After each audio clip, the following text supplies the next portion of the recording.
മുഖ്യമന്ത്രി പിണറായി വിജയനും DGP Loknath ബെഹ്റയും governor P സദാശിവവുമായി കൂടിക്കാഴ്ച നടത്തി. തലസ്ഥാന നഗരിയിൽ ആർഎസ്എസ് നേതാവ് കൊല്ലപ്പെട്ടതിന്റെയും കഴിഞ്ഞ ദിവസം നടന്ന അക്രമ സംഭവങ്ങളുടെയും പശ്ചാത്തലത്തിലായിരുന്നു കൂടിക്കാഴ്ച. അക്രമികൾക്കെതിരെ മുഖം നോക്കാതെ നടപടി ഉണ്ടാകുമെന്ന് മുഖ്യമന്ത്രി ഗവർണറെ ധരിപ്പിച്ചു. കൊലപാതകവുമായി ബന്ധപ്പെട്ട് എല്ലാവരെയും അറസ്റ്റ് ചെയ്തതായും മുഖ്യമന്ത്രി ഗവർണറോട് പറഞ്ഞു. അതേസമയം എല്ലാ പ്രതികളെയും അറസ്റ്റ് ചെയ്തതിൽ കേന്ദ്ര ആഭ്യന്തരമന്ത്രി രാജ്നാഥ് സിംഗ് മതിപ്പ് രേഖപ്പെടുത്തിയതായി മുഖ്യമന്ത്രിയുടെ ഓഫീസ് അറിയിച്ചു. KG ദിനകർ തിരുവനന്തപുരത്ത് നിന്ന്. ദിനകർ, മറ്റു വിവരങ്ങൾ കൂടി.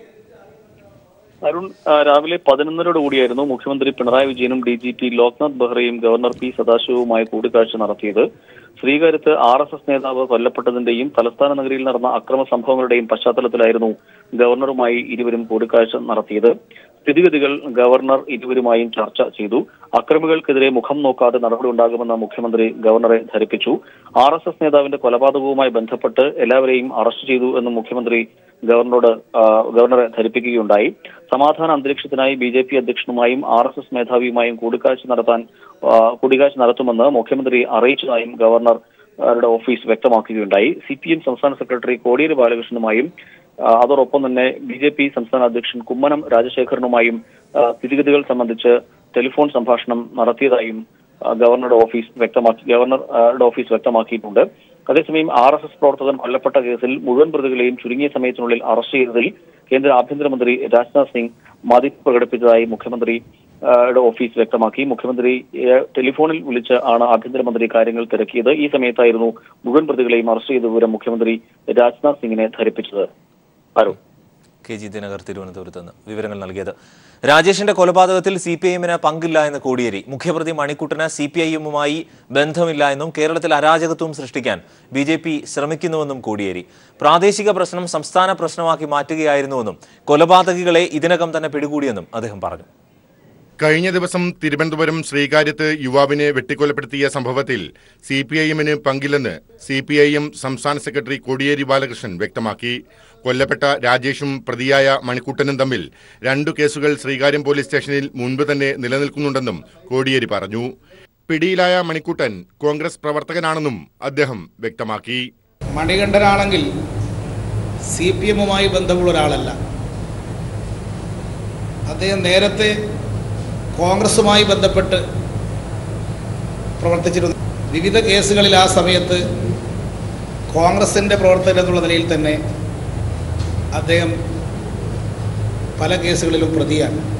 ശ്രീകാര്യത്ത് നടന്നത് CPIM BJP സംഘർഷമല്ല. എന്നാൽ ഈ പ്രാദേശിക വിഷയം ഉയർത്തി BJP നടത്തുന്ന ഹർത്താൽ രാഷ്ട്രീയ പ്രേരിതമായി സംസ്ഥാനത്തെ ക്രമസമാധാന നില തകർന്നുവെന്ന് വരുത്തി തീർക്കാനുള്ള ശ്രമമാണെന്നും അദ്ദേഹം പറഞ്ഞു.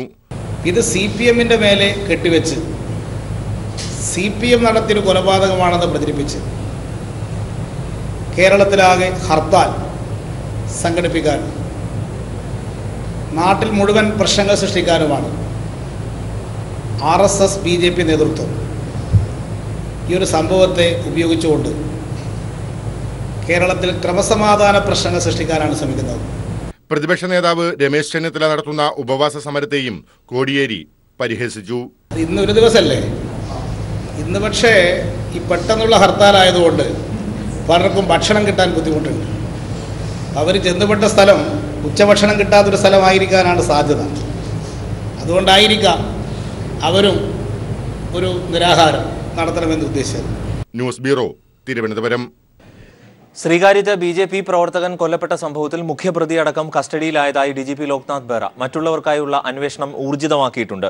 ഗുണ്ടാ സ്ക്വാഡ് പുനരുജ്ജീവിപ്പിക്കുമെന്നും DGP തിരുവനന്തപുരത്ത് പറഞ്ഞു. എൻ്റെ അറിയപ്രകാരം ഒരു പ്രതി ബാക്കിയുണ്ടോ, ബാക്കി ആൾക്കാർ കിട്ടിയോ. പക്ഷേ അത് investigation will tell us how many who are really involved. But it is very preliminary stage. ഇപ്പോൾ ആൾക്കാരെ കിട്ടി, that's good. C there are അപ്പോൾ പറയുന്ന വ്യക്തിപരം അവരുടെ തമ്മിൽ എന്താ പ്രശ്നങ്ങളോ 2-3 വർഷമായിട്ട് നടക്കുന്നുണ്ടോ, somebody saying that it is political. അപ്പോൾ ഫസ്റ്റ് ഇൻട്രോഗേഷൻ ചെയ്താൽ നമുക്ക് മനസ്സിലാക്കാം. നോ, സി വാട്ട് ഹാപ്പൻ, ഈ ചെറിയ ചെറിയ ക്ലാസ്സുകളിലെ എല്ലാ പ്രതികളൊക്കെ ഞങ്ങൾ പിടിച്ചു, ഓൾമോസ്റ്റ് പിടിച്ചു. കുറച്ച് 1-2 ആൾക്കാർ ഉണ്ടാക്കും. ഞാൻ പറഞ്ഞായിരുന്നു we will be extremely impartial. ഞാൻ ഒരു റൂളിംഗ് ആളാണോ മറ്റേ ഓപ്പോസിഷനാണോ അതൊന്നും ഞങ്ങൾ നോക്കില്ല. Criminal act is criminal act. We will catch anybody who is indulging in criminal act. തിരുവനന്തപുരത്ത് RSS പ്രവർത്തകൻ കൊല്ലപ്പെട്ട സംഭവത്തിൽ മുഴുവൻ പ്രതികളെയും അറസ്റ്റ് ചെയ്തതിൽ കേന്ദ്ര ആഭ്യന്തരമന്ത്രി രാജ്നാഥ് സിംഗ് സംതൃപ്തി പ്രകടിപ്പിച്ചു. മുഖ്യമന്ത്രിയുമായുള്ള ടെലിഫോൺ സംഭാഷണത്തിലാണ് രാജ്നാഥ് സിംഗ് സംതൃപ്തി അറിയിച്ചത്. ശ്രീകാര്യത്ത് RSS പ്രവർത്തകൻ രാജേഷ് കൊല്ലപ്പെട്ട കേസിൽ മുഴുവൻ പ്രതികളെയും പെട്ടെന്ന് അറസ്റ്റ് ചെയ്തതിൽ കേന്ദ്ര ആഭ്യന്തരമന്ത്രി രാജ്നാഥ് സിംഗ് സംതൃപ്തി പ്രകടിപ്പിച്ചു. രാവിലെ മുഖ്യമന്ത്രി പിണറായി വിജയനെ ഫോണിൽ വിളിച്ച് കേന്ദ്ര ആഭ്യന്തരമന്ത്രി വിവരങ്ങൾ ആരാഞ്ഞിരുന്നു. പ്രധാന പ്രതികളെ മുഴുവൻ അറസ്റ്റ് ചെയ്തതായും കുറ്റകൃത്യങ്ങൾ ഉൾപ്പെട്ടവർ ആരായാലും മുഖം നോക്കാതെ നടപടിയുണ്ടാകുമെന്നും മുഖ്യമന്ത്രി അറിയിച്ചു. കഴിഞ്ഞ ദിവസങ്ങളിലുണ്ടായ BJP ഓഫീസ് ആക്രമണം, കോടിയേരിയുടെ വീട് ആക്രമിച്ചത് തുടങ്ങിയ സംഭവങ്ങളിലും പ്രതികളെ പിടികൂടിയിട്ടുണ്ട്. ഈ നിലപാടിലാണ് ഫോണിൽ കേന്ദ്ര ആഭ്യന്തരമന്ത്രി രാജ്നാഥ് സിംഗ് സംതൃപ്തി അറിയിച്ചത്. അതേസമയം ശ്രീകാര്യം കൊലപാതകത്തിൽ രാഷ്ട്രീയ സ്വഭാവമില്ലെന്ന് പോലീസ് അന്വേഷണത്തിൽ വ്യക്തമായിട്ടുണ്ട്. പ്രദേശത്ത് തന്നെയുള്ള ക്രിമിനൽ സ്വഭാവമുള്ളവരാണ് സംഭവത്തിൽ പിടിയിലായത്. News bureau, Thiruvananthapuram. തിരുവനന്തപുരത്ത് RSS കാര്യവാഹകയായ രാജേഷിനെ കൊലപ്പെടുത്തിയതിന് പിന്നിൽ വ്യക്തിവൈരാഗ്യമാണ് എന്ന് പ്രതികളുടെ വെളിപ്പെടുത്തൽ. തന്റെ ബന്ധു വീടിന് നേരെ ആക്രമണം നടത്തിയതും തനിക്കും കൂട്ടുകാർക്കുമെതിരെ രാജേഷ് പോലീസിൽ പരാതി കൊടുത്തതും കൊലപാതകത്തിന് വഴിവെച്ചുവെന്നും കേസിലെ മുഖ്യപ്രതി മണിക്കുട്ടൻ അന്വേഷണ ഉദ്യോഗസ്ഥർക്ക് മൊഴി നൽകി. കൊലപാതകത്തിലെ 11 പ്രതികളിൽ 7 പേരെ അറസ്റ്റ് ചെയ്തു. അതേസമയം സംസ്ഥാനത്തെ ഗുണ്ടാവിരുദ്ധ സ്ക്വാഡ് പുനരുജ്ജീവിപ്പിക്കുമെന്ന് DGP ലോക്നാഥ് ബെഹ്റ വ്യക്തമാക്കി.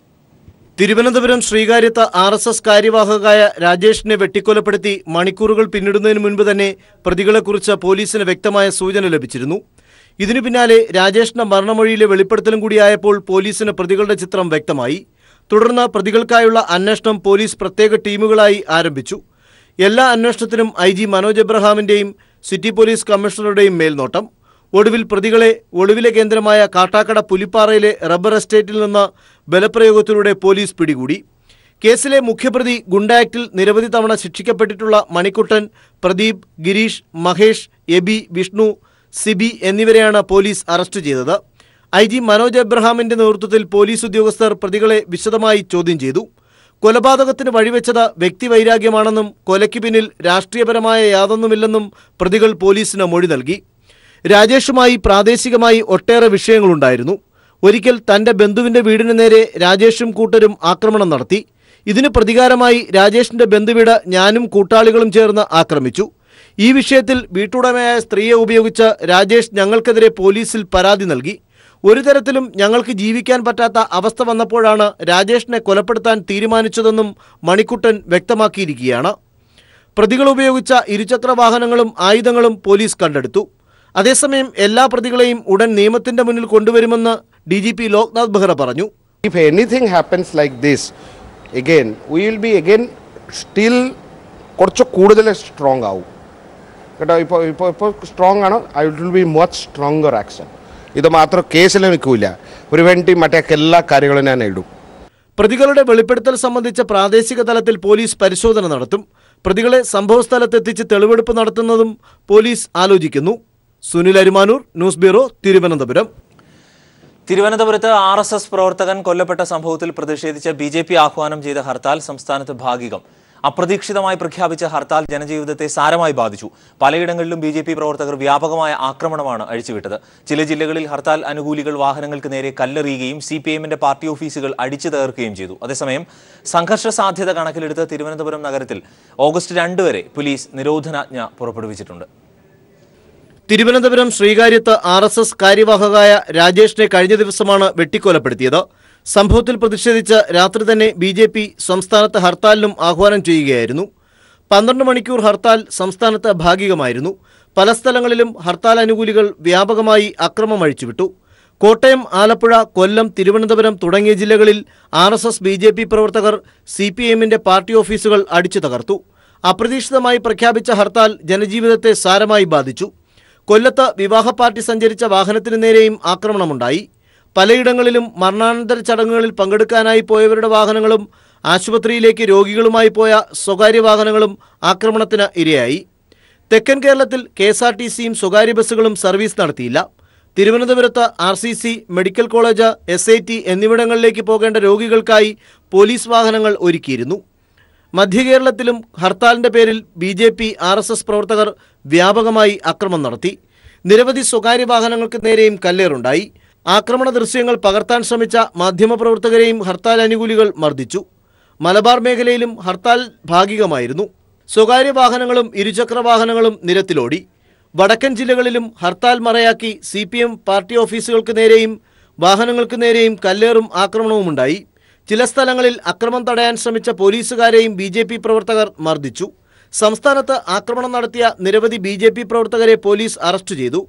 പാർട്ടി ഓഫീസുകൾക്ക് നേരെ നടക്കുന്ന ആക്രമണം കണക്കിലെടുത്തും RSS പ്രവർത്തകന്റെ കൊലപാതകത്തിന്റെ പശ്ചാത്തലത്തിലും തിരുവനന്തപുരത്ത് പോലീസ് സുരക്ഷ ശക്തമാക്കിയിട്ടുണ്ട്. നഗരത്തിൽ ആഗസ്റ്റ് മാസം 2 വരെ പോലീസ് നിരോധനാജ്ഞ പ്രഖ്യാപിച്ചിരിക്കുകയാണ്. അക്രമം ആര് നടത്തിയാലും അവർക്കെതിരെ ശക്തമായ നിയമ നടപടി സ്വീകരിക്കാനാണ് സംസ്ഥാന പോലീസ് മേധാവിയുടെ നിർദ്ദേശം.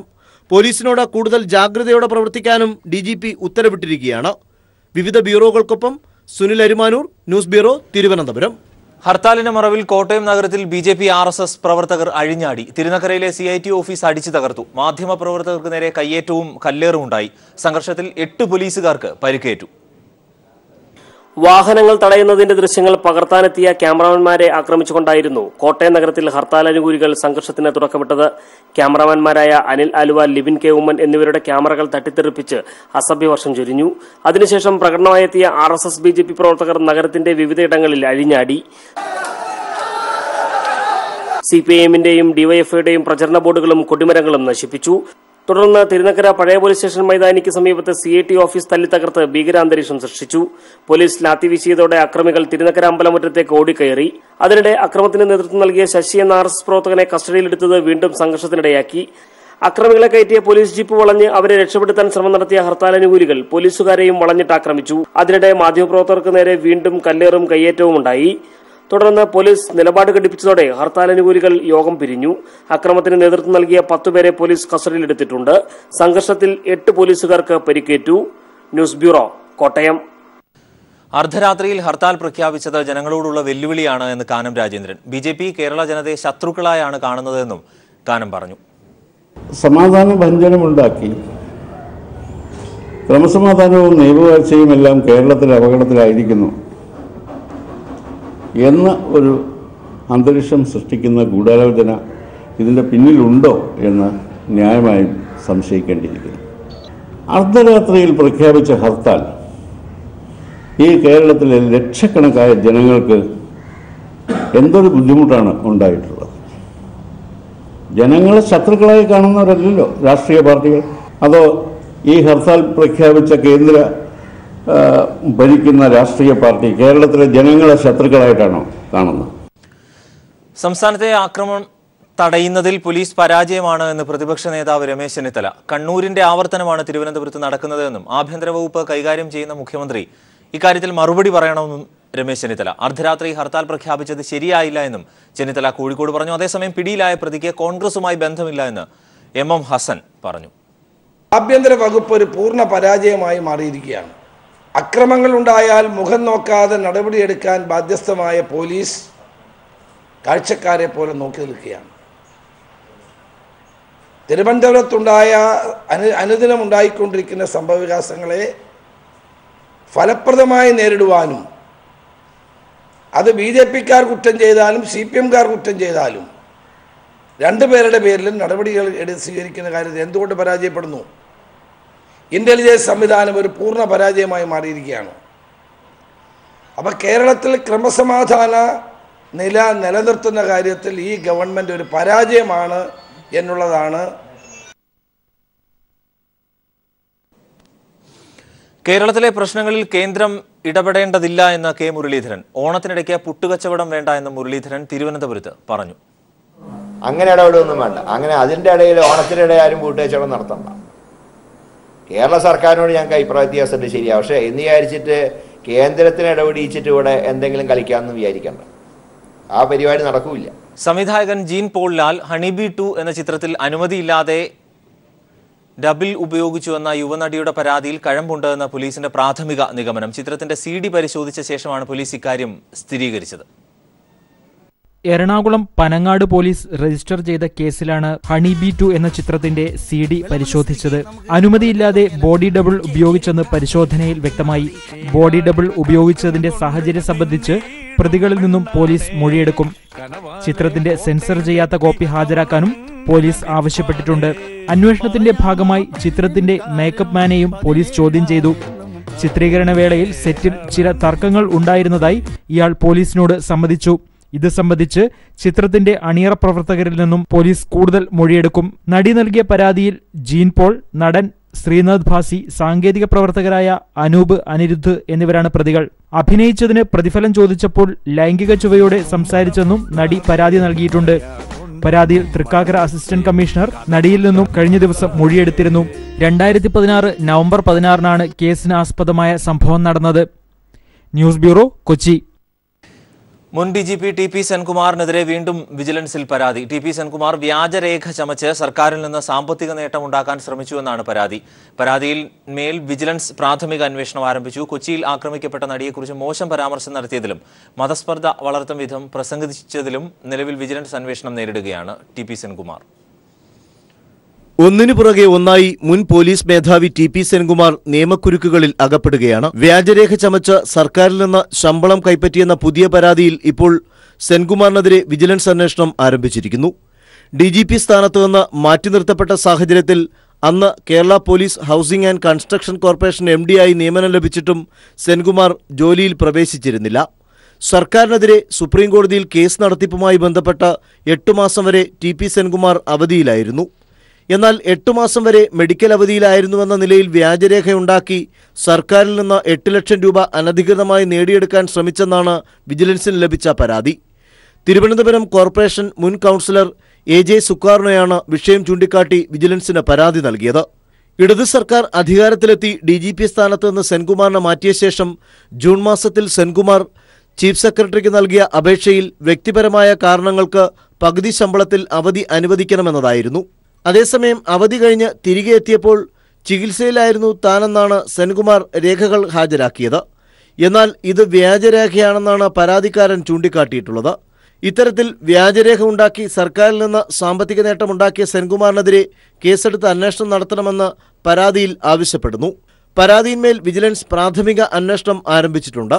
വിജിലൻസ് DYSP ബിജിമോനാണ് അന്വേഷണ ചുമതല. കൊച്ചിയിൽ ആക്രമിക്കപ്പെട്ട നടിയെക്കുറിച്ച് മോശം പരാമർശം നടത്തിയതിലും മതസ്പർദ്ധ വളർത്തും വിധം പ്രസംഗിച്ചതിലും നിലവിൽ 2 വിജിലൻസ് അന്വേഷണം നേരിടുകയാണ് TP Senkumar. Sunil Arimanoor, news bureau, Thiruvananthapuram. PU ചിത്രയ്ക്ക് ലോക അത്ലറ്റിക് മീറ്റിൽ പങ്കെടുക്കാനാകുമോ എന്ന് നാളെ അറിയാം. തിങ്കളാഴ്ചയ്ക്കുള്ളിൽ ലോക അത്ലറ്റിക്സ് ഫെഡറേഷൻ അനുകൂല മറുപടി നൽകിയാൽ ചിത്രയ്ക്ക് ലണ്ടൻ ടിക്കറ്റ് നൽകും എന്നാണ് ഫെഡറേഷന്റെ നിലപാട്. അതേസമയം ചിത്രയ്ക്ക് വൈൽഡ് കാർഡ് എൻട്രി നൽകാൻ മടിച്ച ഫെഡറേഷൻ സ്റ്റീപ്പിൾ ചേസ് താരം സുധാ സിംഗിന് അവസരം നൽകി.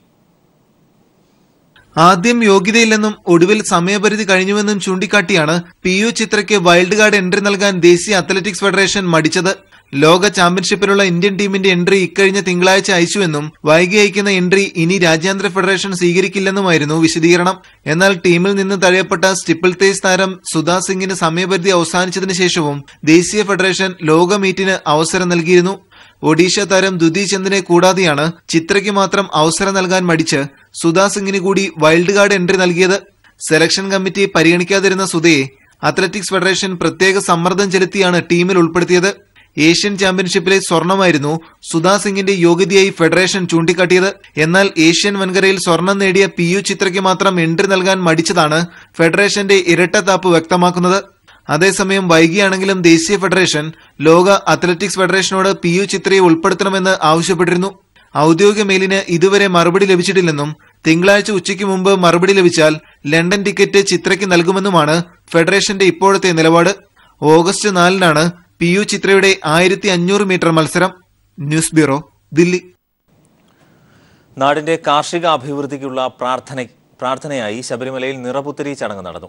വിവിധ ദിക്കുകളിൽ നിന്ന് എത്തിച്ച നെൽക്കറ്റകൾ സന്നിധാനത്ത് അയ്യപ്പന് പൂജിച്ച് ഭക്തർക്ക് പ്രസാദമായി നൽകുന്ന ചടങ്ങാണ് നിറപുത്തരി.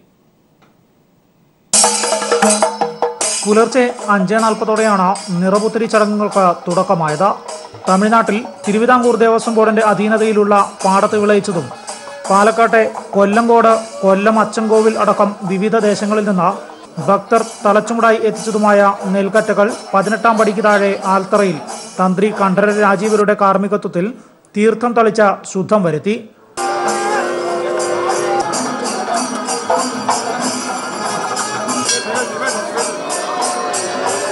തുടർന്ന് മേൽശാന്തി TM ഉണ്ണികൃഷ്ണൻ നമ്പൂതിരിയുടെ നേതൃത്വത്തിൽ കതിർക്കറ്റകൾ തലയിൽ ചുമന്ന 18-ാം പടി കയറി ക്ഷേത്രത്തിന് വലം വെച്ച ശ്രീകോവിലേക്ക്.